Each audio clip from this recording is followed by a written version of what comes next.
I just made a video about how I'm seeing more and more severe cases of ankylosing spondylitis, severe tightness, folks really struggling to get moving during the day, struggling to function during the day, and a lot of positions are challenging, getting on the ground, laying on their backs, a lot of tension in their spines, a lot of tension in their necks, and a lot of these positions are becoming really challenging just to get into, crossing a leg over, seated, tying our shoes, just because of the low back pain, the stiffness in our spines. And I'm seeing a lot more of these cases, and I talked a little bit about it in the video that you can check out. I'll link it to this video. But I talked a lot about these severe cases, and I'll continue to preach where to get started, because I really think finding that sweet spot where we can get started is the most important thing with this. And where can we get started today? And that's going to look different for everyone. So what I want to do, I want to really briefly show where can I get started with this, where can I get started with AS.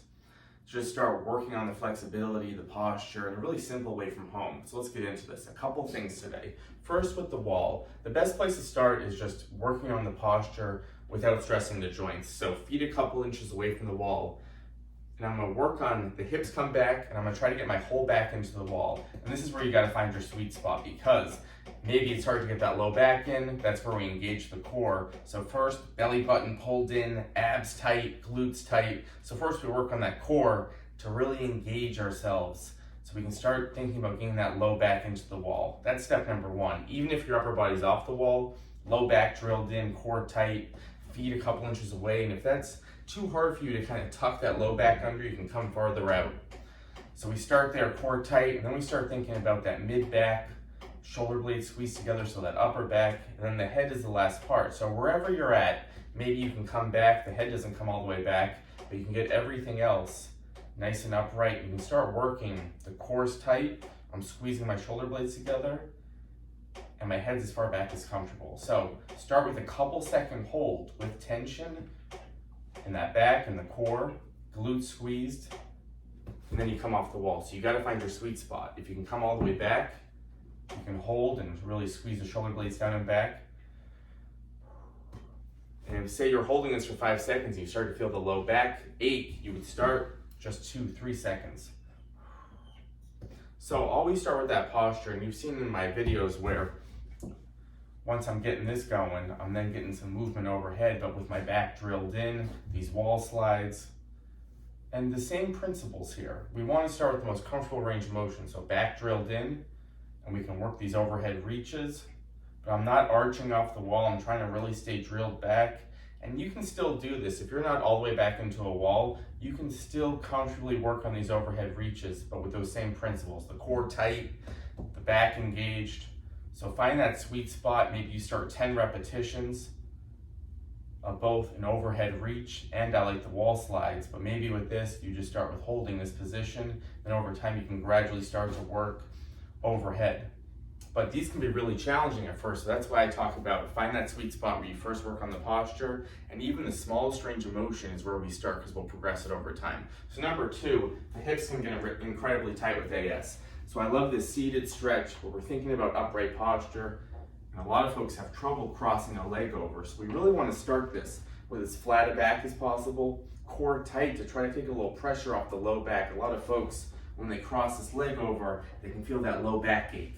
So try to cross the leg over, a nice upright posture, and then you might feel that back of the hip stretch. If you don't, you would just gently lean forward till you feel that hip. We do not want this to be too intense, because no one wants to stretch, obviously, when the stretch is too much. We want to gradually ease in, mild stretch I like to do at first, especially for beginners. So we would hold this 25-30 seconds, let me switch it. So I see a lot of people have the low back pain here. So we really, if you're feeling the low back, you really want to ease off. Maybe you bring this knee a little higher. Maybe you pull in this knee to get this right in the back of the hip, the glute. You can keep that back flat. So both sides too might be different. One side might be a lot tighter than others, which I see a lot. So wherever you're at, crossed over, pull the knee in, 25-30 second hold. I would do 2 sets of that.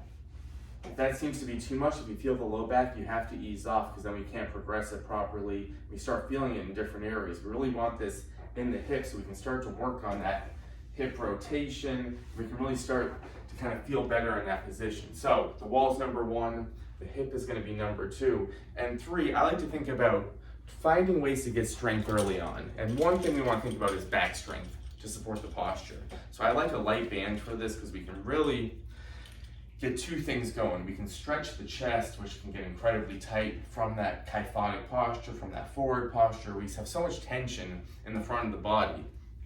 So first we stretch the chest with a light band. And I'm really trying to squeeze my shoulder blades together and keep my shoulders low.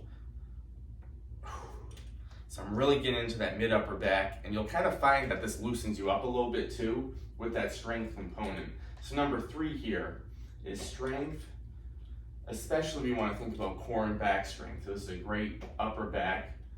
Say 10 repetitions of a comfortable range of motion. If the band is too tight, you'll ease off a little bit.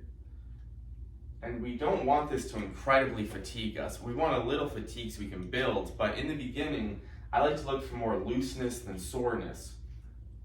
So just a little fatigue by 8, 9, 10 reps, but we're right into that upper back. So number 3, we're thinking about back strength. Number 4, a position that was challenging for me was laying on my stomach. So if the floor is too much, you start in bed here. Feet down, hips down, and I like to start just being in this position. You can start with the head down. You can start to think about bringing the shoulder blades together. But sometimes just being in this position is building it because a lot of folks have trouble here. So I would just start laying in this position. You can always keep track of it, 20 seconds if it's uncomfortable. Come out of it, reset. We don't want to stay there if it's too uncomfortable, but start working on the core squeezed, abs, glutes squeezed in this position, back is tight, and over time you can start working on a little extension.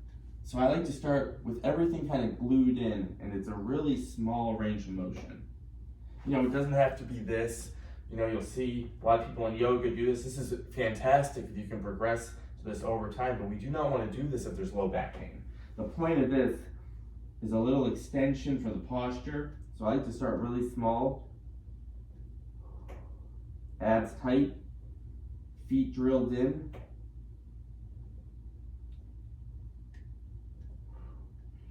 Shoulder blades squeezed together. So you find a comfortable range of motion, but if you're not there yet, you start by just laying on your stomach. It's a great position to be in.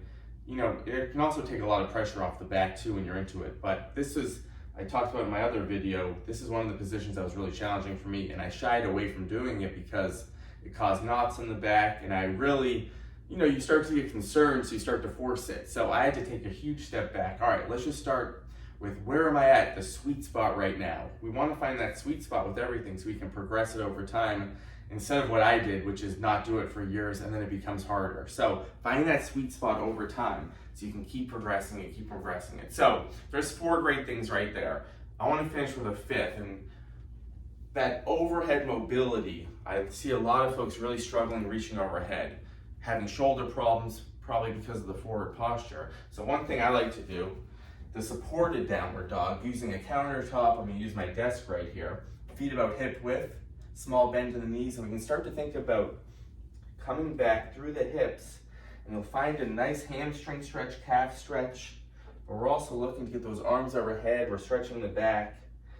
So similar to the downward dog in yoga on the ground, but I like to do this supported at first, so you can find that sweet spot.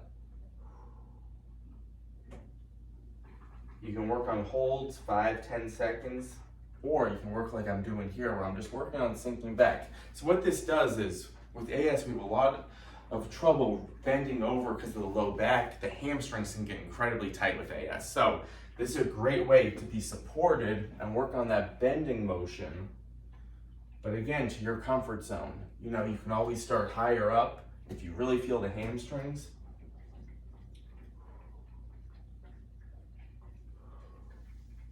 So one of my favorites there. So we're thinking about all these positions that we may have trouble with. Where can we find that spot, that best starting point? Where are we at today? And this might change. The problem with AS is, as you all know, it can change day to day, week to week. But when we progress it properly, when we do all these exercises, it'll make sense to you. It'll really make sense. It'll feel good. You can start to progress it. Even if there's like a little roadblock here and there. We've all had roadblocks with this. You'll still be able to get back into it. Some days may be tighter than others, but stick with the program, stick with where you're at today, and you'll see over time you can really improve. So 5 great things there. Using the floor, seated, the wall, supported stretching, but all these positions that we may have trouble with, it's great to prevent these things, but it's also great wherever you're at right now. The best time to get started is right now, because these are positions that can get a lot more challenging, and we want to remain functional during the day. Our first goal with this should be to remain functional, moving throughout the day, and being able to do these different things. Get on the ground without pain, tie our shoes, cross a leg over, reach overhead. A lot of us are struggling with these things, so we think about these movements the same way we think about exercise. Find that sweet spot, keep going to progress it over time. This is the goal of my channel, to keep showing different ways we can do this and keep sharing my story. Let me know what you guys thought of that. Let me know in the comments, what are other ways that have helped you get started? Maybe walking around the house, taking the stairs, getting outside and getting some movement in, resistance bands I showed today, the strength training. What are ways you utilize to get going? Because a lot of us struggled with this early on, so I like to take from other people too. What are ways you utilize to get started so we can really start to get moving, work on the flexibility? See you next time.